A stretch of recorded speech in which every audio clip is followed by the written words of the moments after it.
Hai, tahukah kamu bahwa 70% komponen yang terkandung dalam tubuh adalah air? Jadi, air merupakan komponen atau esensi yang terpenting dalam kehidupan manusia. Sumber dari air bermacam-macam.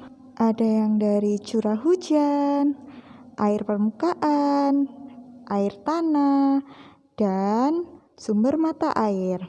Lalu, bagaimanakah ya jika daerahnya itu dari padang pasir, gersang, tanah berpasir, curah hujannya juga rendah? Bagaimana ya cara mendapatkan airnya?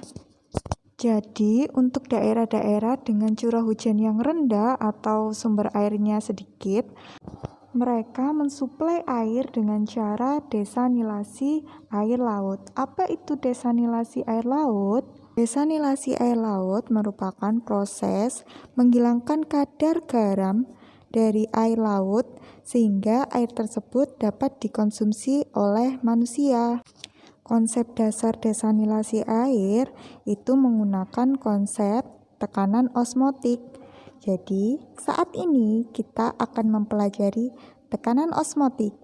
Simak penjelasannya, let's get started. Jadi, tekanan osmotik itu adalah tekanan yang digunakan untuk mempertahankan tekanan larutan dengan tekanan pelarutnya menggunakan membran semi-permeable.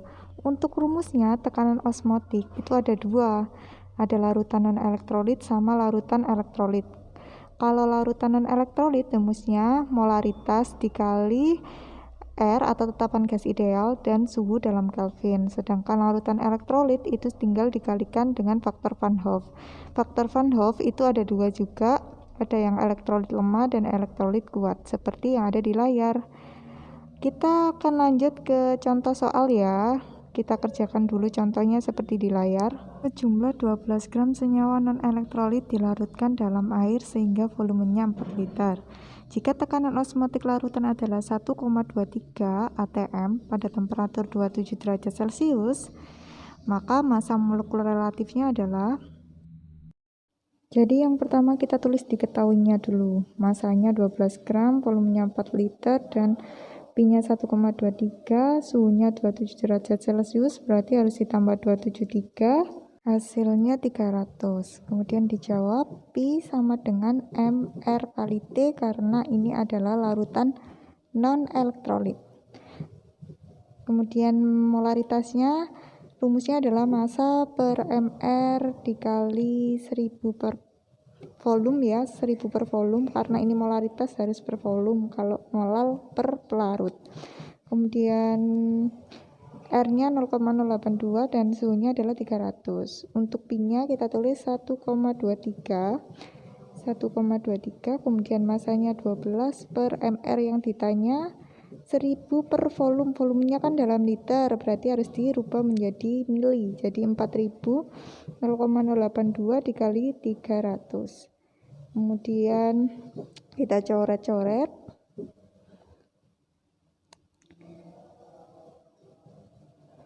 Kemudian 1,23 dikali mR ya. Hasilnya 3 dikali 0,082 dikali 300. Maka mR sama dengan, kita kali dulu yang sebelah kanan. Kita kalikan yang sebelah kanan dan hasilnya adalah 73,8 dibagi 1,23, hasilnya adalah mR sama dengan 60. Kemudian kita lanjut ke contoh atau latihan soal berikut ini. Jadi ada 3 soal, silakan dikerjakan dan untuk jawabannya komen di bawah ya. Saya tunggu jawabannya. Terima kasih. Wassalamualaikum warahmatullahi wabarakatuh.